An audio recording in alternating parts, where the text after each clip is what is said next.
Hey, Mike with D2D Millionaire here. And are you asking enough probing questions when you're going through your sales pitch and your value build? If not, again, it could be one reason why you're not making the sales that you could be on the doors.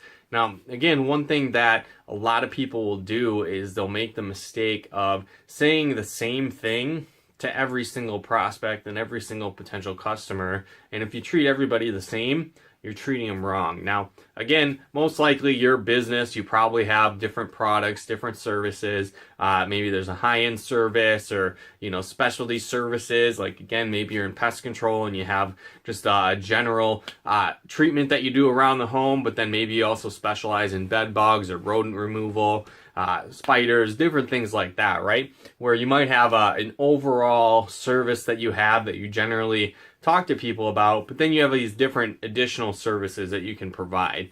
Well, if you don't ask enough questions, it's going to be hard to understand what that prospect needs and wants and how you can provide that to them. So again, obviously you have a general outline, a general flow that you go through while you're talking to prospects on the doors, while you're selling. But again, ask questions, learn more about that prospect. And again, you want to ask leading questions to lead you into the sale. A lot of people will ask yes/no questions that aren't really relevant. And again, something like if you were in pest control, for example, you might ask, how long have you been in your home? This is going to give you a gauge of how much that person knows about pests in the neighborhood, right? If they haven't lived in their home a long time, they're probably not really sure what might happen, or maybe they're a first-time homeowner and they don't really understand how pests work, their life cycles, different things like that. So it gives you an opportunity to educate them and then talk about pest activity that you've been seeing in the neighborhood. And again, that could be one question. Another question might be something like, what kind of pest activity are you experiencing right now?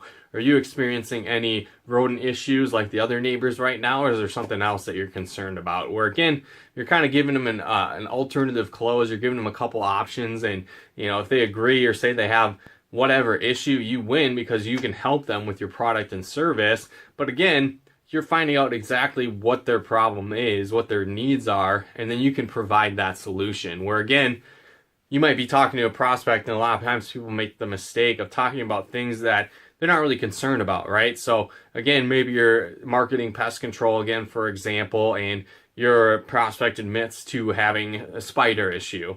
Well, instead of focusing in on that, sometimes what sales reps will do, they'll just keep going through their spiel, talking about rodent prevention, talking about wasp removal, different things like that, that again, the prospect doesn't have that issue. They clearly stated they have a specific issue. So what you want to do is hone in on that thing that they need help with. So again, the more you can focus on listening to your prospects and asking more good questions to find out what it is that they need and want, the easier it's going to be to make more sales.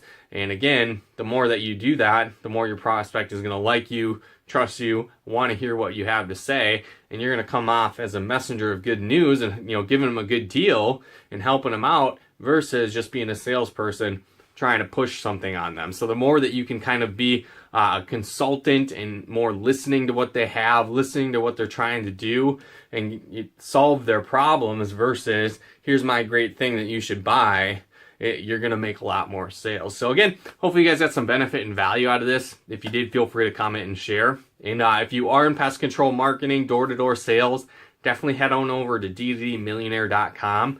Just enter your information. You can get a free video training on how to overcome the 8 most common questions and concerns and objections in pest control marketing. So things like, I want to think about it. I do my own pest control. Why would I need to hire someone? I'm not even seeing any pests. Why should I buy a service? I need to talk to my wife. That and a whole bunch more. Again, over at d2dmillionaire.com, and just enter your name and email for access to that free video training. But thanks again for tuning in.